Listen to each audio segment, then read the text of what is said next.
Fitriana dari kelas 11 IPA 3. Di sini saya akan membahas materi fisika yang berjudul pemanasan global. Materi ini dibagi dalam dua subbab, yang mana yang pertama yaitu efek rumah kaca dan yang kedua pemanasan global. Baik teman-teman, di sini saya akan membahas materi yang pertama yaitu efek rumah kaca. Terlebih dahulu perlu kita mengetahui apa itu efek rumah kaca. Efek rumah kaca ini teman-teman merupakan fenomena yang dimana panas matahari ini terperangkap oleh gas-gas atmosfer di bumi dan dapat menyebabkan bumi menjadi panas. Gas yang dapat menangkap panas matahari ini juga teman-teman disebut dengan gas rumah kaca atau GRK. Gas rumah kaca yang ada di atmosfer antara lain yang pertama yaitu karbon dioksida, yang kedua nitrogen dioksida, yang ketiga metana, dan yang keempat freon. Baik, mungkin dari teman-teman ada yang bertanya-tanya, apa sih penyebab dari efek rumah kaca ini atau mengapa efek rumah kaca ini bisa terjadi? Nah, di sini kita akan membahas penyebab dari efek rumah kaca. Salah satu penyebab dari efek rumah kaca ini teman-teman adalah aktivitas manusia, yang dimana aktivitas manusia ini yang dapat menyebabkan atau yang dapat meningkatkan konsentrasi gas rumah kaca di atmosfer melebihi konsentrasi yang seharusnya.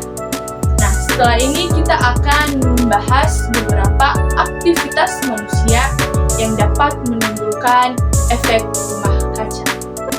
Aktivitas manusia yang dapat menghasilkan gas rumah kaca itu yang pertama yaitu pembakaran bahan bakar fosil, misalnya pembakaran kayu, batu bara, gas alam, minyak bumi, dan bensin. Nah, pembakaran ini teman-teman dapat menghasilkan karbon dioksida yang dimana merupakan gas rumah kaca yang utama. Yang kedua yaitu pembakaran hutan dan lahan, yang dimana pembakaran hutan dan lahan ini dipergunakan untuk memperluas pertanian dan perkebunan. Nah teman-teman, aktivitas ini bukan hanya saja menyebabkan atau menghasilkan karbon dioksida, tetapi juga mengurangi jumlah pohon yang dapat menyerap karbon dioksida dari udara. Yang ketiga yaitu peternakan, misalnya ternak sapi, domba, dan kambing. Ternak ini teman-teman dapat menyebabkan gas metana atau dapat menghasilkan gas metana, yang dimana gas metana ini dihasilkan dari proses pencernaan hewan-hewan yang diternak tersebut. Nah, gas metana ini merupakan atau gas metana ini juga memiliki potensi pemanasan global yang bahkan lebih tinggi dari karbon dioksida. Yang keempat yaitu penggunaan pupuk kimia dan pestisida di pertanian. Teman-teman, kita perlu mengetahui bahwa pupuk kimia dan pestisida ini mengandung sebuah gas yang bernama nitrogen, yang dimana nitrogen ini dapat berubah menjadi nitrogen dioksida pada saat dia terpapar udara. Nitrogen dioksida ini juga merupakan gas rumah kaca yang sangat berbahaya. Yang kelima, penggunaan alat pendingin, misalnya AC dan kulkas. Alat pendingin ini teman-teman mengandung zat kimia yang disebut dengan freon sebagai pendingin. Freon ini juga merupakan salah satu kelompok dalam gas rumah kaca sintetis yang sangat kuat. Teman-teman, di sini kita akan membahas apa sih dampak dari efek rumah kaca ini. Nah, dampak dari efek rumah kaca ini terbagi menjadi 5, yang dimana yang pertama yaitu mencairnya es di kutub dan di pegunungan. Mencairnya es ini akan meningkatkan volume air laut dan naiknya permukaan air laut. Naiknya permukaan air laut ini teman-teman akan mengancam pulau-pulau kecil dan daerah pesisir yang rentan terhadap banjir dan juga abrasi. Yang kedua, perubahan pola iklim dan cuaca. Perubahan pola iklim dan cuaca ini teman-teman dapat menyebabkan peristiwa ekstrim atau dapat menyebabkan peristiwa yang sangat merugikan bagi kita. Nah, peristiwa tersebut misalnya terjadinya hujan lebat, badai, kekeringan, gelombang panas, dan gelombang dingin.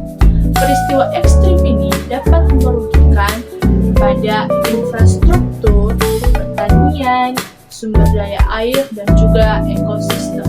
Yang ketiga yaitu gangguan ekosistem dan keanekaragaman hayati. Gangguan ekosistem dan keanekaragaman hayati ini akan terjadi apabila terjadinya perubahan suhu, curah hujan, ketersediaan air, dan habitat. Nah, dari beberapa kejadian ini atau peristiwa perubahan suhu lingkungan ini, teman-teman, banyak spesies hewan dan tumbuhan yang akan punah karena tidak dapat beradaptasi dengan perubahan pada lingkungan. Yang keempat yaitu penyebaran penyakit menular. Penyebaran penyakit menular ini, teman-teman, akan meningkat apabila terjadinya perubahan suhu dan kelembaban udara. Adapun beberapa penyakit yang akan dapat menyebar pada saat terjadinya pemanasan global yaitu malaria dan demam berdarah. Yang kelima yaitu kerugian ekonomi dan sosial. Kerugian ekonomi dan sosial ini, teman-teman, terjadi akibat kerusakan lingkungan, infrastruktur, pertanian, sumber daya air, kesehatan manusia, dan yang terakhir produktivitas kerja. Nah, hal ini juga dapat menyebabkan ketidaksejahteraan bagi masyarakat dan juga kerugian atau dapat mengganggu stabilitas sosial. Cara mengatasi efek rumah kaca. Teman-teman, tentu saja untuk mengatasi efek rumah kaca ini diperlukan upaya bersama dari semua pihak, baik itu dari pihak pemerintah, dari swasta, maupun dari masyarakat. Adapun beberapa cara untuk mengurangi dan mengatasi efek rumah kaca. Yang pertama yaitu menghemat penggunaan listrik, yang kedua yaitu penggunaan energi terbarukan, yang ketiga yaitu mengurangi penggunaan kendaraan bermotor, yang keempat menjaga kelestarian hutan dan lahan, dan yang kelima yaitu mengurangi produksi daging dan produk hewan. Baik teman-teman, sekarang kita akan masuk pada judul subbab yang kedua yaitu pemanasan global. Pemanasan global atau global warming adalah istilah yang menggambarkan peristiwa kenaikan suhu rata-rata daratan, lautan, dan atmosfer di bumi secara bertahap. Adapun beberapa penyebab, dampak, dan cara menyikapi dari peristiwa pemanasan global ini yang akan kita bahas pada video berikutnya.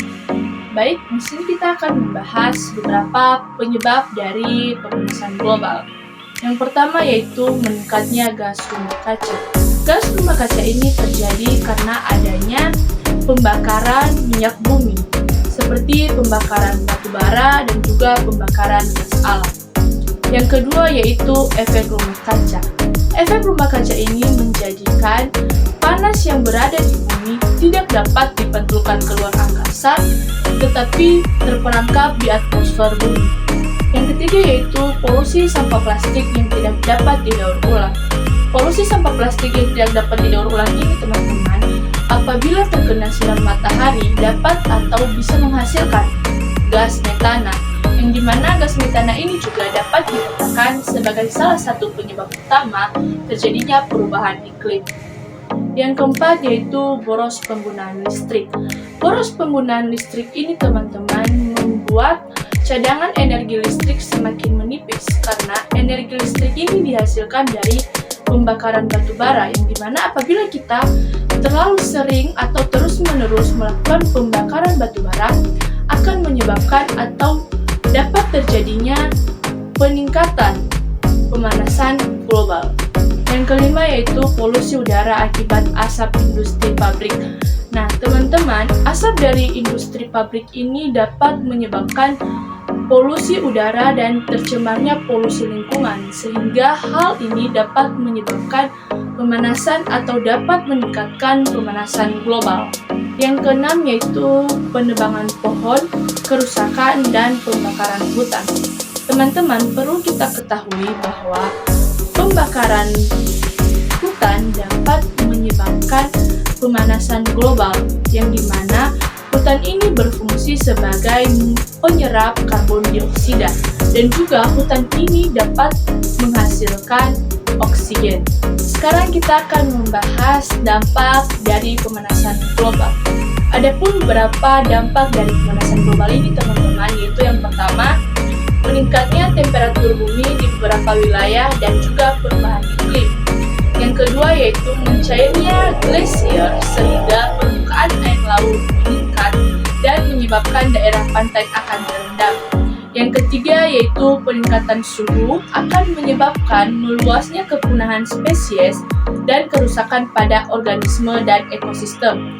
Yang keempat yaitu hilangnya terumbu karang karena meningkatnya suhu dan pengemasan air laut. Padahal banyak spesies lain yang hidup bergantung pada terumbu karang. Yang kelima yaitu curah hujan dan cuaca tidak menentu, sehingga menyebabkan terganggunya hasil panen. Yang keenam, lapisan ozon atau atom oksigen pada atmosfer menipis, sementara dia akan memiliki fungsi mengatur dan menyerap sinar ultraviolet yang masuk ke permukaan bumi, menjaga kestabilan suhu bumi, dan melindungi dari benda-benda langit yang jatuh ke bumi. Sekarang kita akan masuk pada pembahasan cara menyikapi dan menanggulangi pemanasan global. Cara menyikapi dan menanggulangi pemanasan global yaitu yang pertama, konservasi lingkungan. Konservasi lingkungan ini teman-teman dapat kita lakukan dengan cara menanam pohon dan penghijauan lahan-lahan dengan kondisi yang kritis. Tumbuhan memiliki proses fotosintesis untuk bertahan. Dalam proses ini, tumbuhan dapat menghasilkan oksigen. Semakin banyaknya oksigen yang dihasilkan oleh tumbuhan, jumlah gas-gas karbon yang ada di atmosfer akan berkurang. Yang kedua yaitu menggunakan energi alternatif.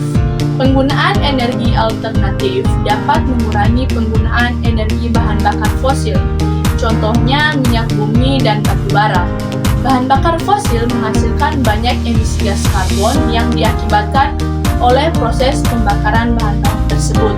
Energi alternatif yang bisa digunakan oleh manusia sebagai pengganti sumber energi tak terbarukan adalah energi bioenergi, energi angin, energi panas bumi, energi surya, dan sebagainya. Yang ketiga yaitu daur ulang dan efisiensi energi. Aktivitas manusia teman-teman kerap kali menghasilkan gas yang mengandung karbon. Contohnya saja penggunaan kompor minyak. Asap yang mengandung gas karbon dihasilkan oleh kompor minyak tanah naik ke udara. Oleh karena itu, penggunaan kompor minyak sebaiknya diganti dengan biogas.